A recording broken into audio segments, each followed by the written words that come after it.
Everyone. How are you doing today? Picture this. You drop off your grade one child at school, and he or she is crying to go back home because she was not prepared to go to school.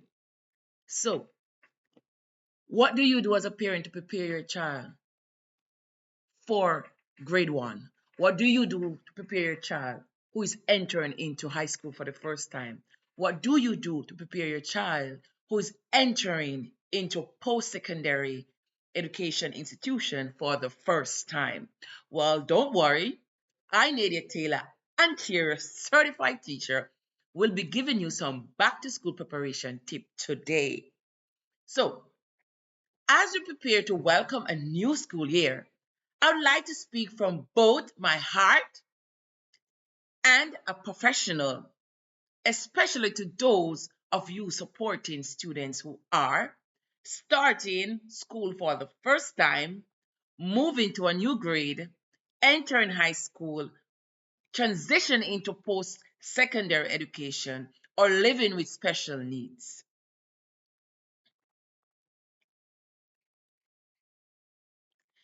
Every one of these transitions is significant. I repeat, is significant. As with the right tools and mindset, they can also be successful.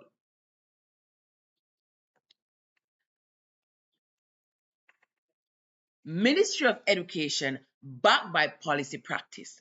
The Ontario Ministry of Education emphasizes that preparing students, especially those with special education needs, for new learning environment is not just important, it's essential. I repeat, it's essential.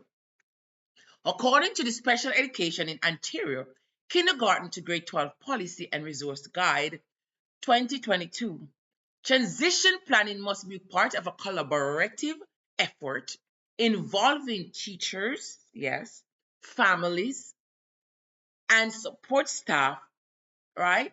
And should be student centered to meet their unique needs. Quote Ontario Ministry of Education 2022, page C5, C6 to 30. What does this include? These includes helping students adjust to new routines, building familiarity with classroom expectations, ensuring supports and accommodations are in place before the first day of school.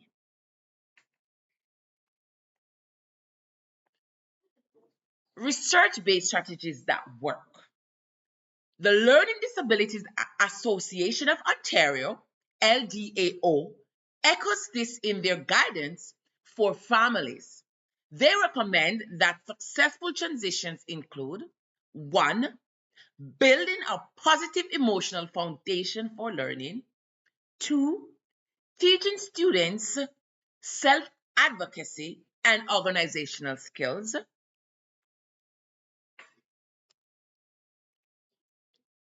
3. Creating consistent communication between home and school, LDAO 2020. So, whether your child has a diagnosed learning disability or not, these strategies promote confidence, motivation, and resilience. Now, what are some practical tips for a smooth start? What are some practical tips to help your child to transition into school for the first time, high school for the first time, or post-secondary education for the first time? Let's delve into some of them. Here are some tips I use as a tutor and recommend to families.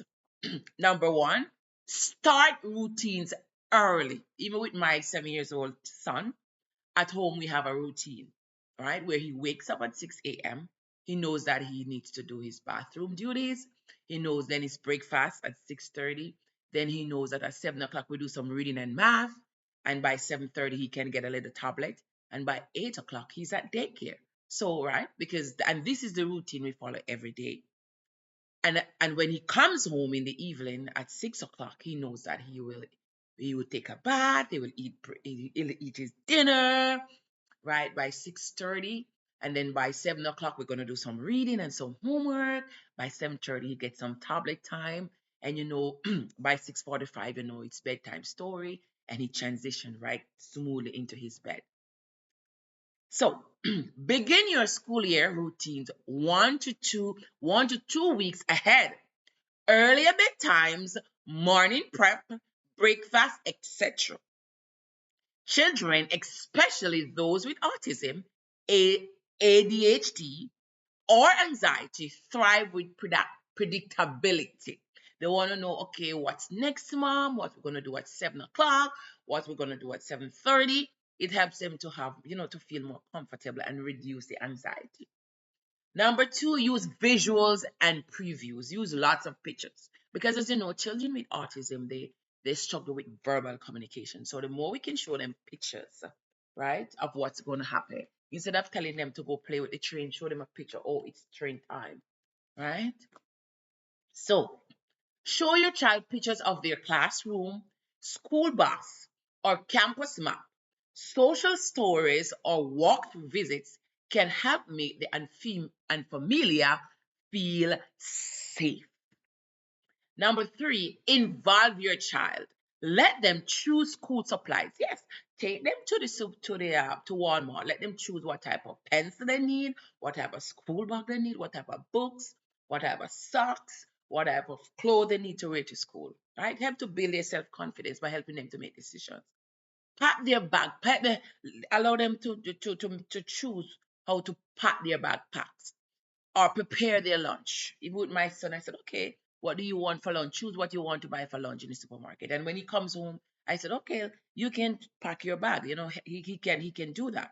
These little actions foster independence and buy-in. Now, what is now? Let us look at the one, two, three. Let's look at the fourth strategy to help your child transition into school smoothly. Let them choose schools. Emphasize strengths. Yes, yes. Don't just talk about the challenges, right? Right. Don't just talk about the challenges they're having, right? But celebrate their strengths. My son, he's so smart. He loves to build trains. I said, very good in building your trains. So I bought him this Lego train set the other day, and he was able to look through the manual and build it by himself. Yeah. Imagine he was able to intricately put these train parts together, piece by piece. And I said, good job, Emmanuel. You have great motor skill, right? Great motor skill to be able to put every bits and pieces of these Lego parts together to make this chain, right? So celebrate his strength. Don't focus on his weaknesses, but focus on his strengths, because we use this child's strength to overcome their weaknesses. All right. So celebrate their creativity, their kindness, focus, curiosity. Let those shine at the start of the year. Yes. Communicate early with educators, right? If your child has as an IEP or accommodation, don't wait until the first day.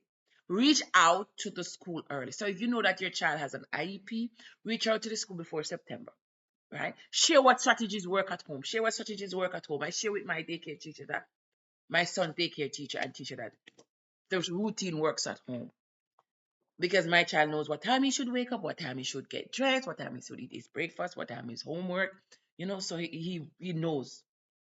Ask about support services, resource teachers, and routines. Offer collaborative, offer to collaborate, yes, because when the school and family are aligned, students thrive. Yes, when we as educators work with the parents, work with you parents, right, and other community organization, our children succeed, because as you know, it takes a village to raise a child. Preparing teens for high school and beyond. How do we prepare our teens for high school and beyond? Because I am a high school teacher. So let us delve into this. For high schoolers and post secondary students, review time management toolkits, right? Tools like agendas and apps, right? They love to be on their phone. Let them put their agenda on their phone and put some alarm there so they can remember what to do, right? Because they don't want to forget to do their assignment, because when they're in high school they have a lot of assignments. When they're in they're also going to move on to universities and colleges, right? Or training school, and they will have a lot of assignments and projects to do. So it's good that since they love their phone, they can put their routine on their phone and create alarms that can remind them of what to do. Teach them how to self-advocate, emailing a teacher or asking for help, right? Teach them how they can, if they do not understand a project, they can ask the teacher. I was like that when I was in high school. I was always at the staff room. Miss, how should I do this project? Sometimes I see some of the teachers hiding from me. Some of them today literally used to hide from me because I was coming to the staff rooms very often. But that, I didn't care if they want to hide from me, because it was my job as a student to show responsibility to ensure that I understand what I needed to do.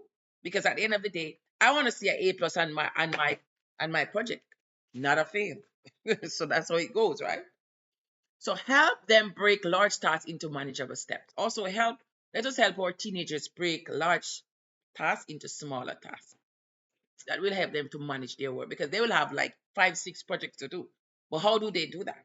Right? They can break it down into smaller parts and do it one at a time, one part at a time. Because when I was in university, I used to have at least 6 projects to do. When I was in teachers college, I would have at least 6 different projects to do. But how did I do that? I break them down into smaller parts, right? Because I know I could not do 6 projects one time. So I start with number one and I break it down into small parts. And as I finish one part A, I tick done. As I finish part two, I tick done. And that's how I was able to complete all these many projects, right? Not all at one time, but one at a time.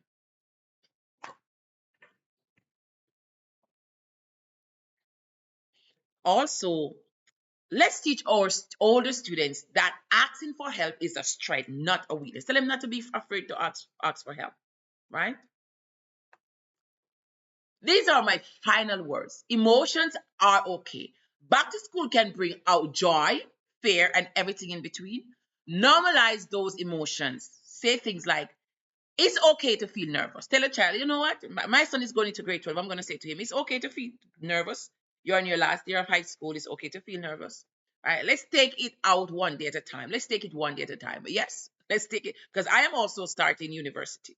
So these tips that I'm giving you is not only for you, it's for me too.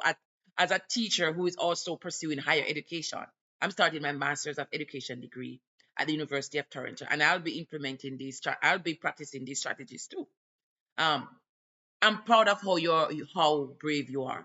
Right? So let us tell our students positive things that can encourage them to succeed, that can empower and encourage them to succeed. Tell them that they are smart, they are great, they're going to become that great teacher who they always want to be. I tell myself that every day. I say I'm going to become a greater teacher. I'm going to become a principal, a great principal one day. Not only a principal, but a great principal one day. I'm going to become a great minister of education one day. I tell myself positive things. My role as a partner. So, what is my role as a partner? As a tutor and educator, I am here to support your child's learning needs. So, if you need somebody who can empower and encourage your child to succeed, if you need somebody to help your child to set up a daily routine, if right, so that they can transition smoothly in school, in high school, and in university, give me a call. You know my number, right? 647-926-9442. Have a great day. Thank you so much for listening. And of course, you can WhatsApp me at the same number or send me an email at taylornadiat@gmail.com. Thank you for listening. I'm offering tutoring, right, in maths, English, and all business study subjects. I do tutoring on Zoom and I also do it on in person. So just give me a call and I'll help your child to succeed. Have a great day. You know, my aim is to empower and encourage our future business owners.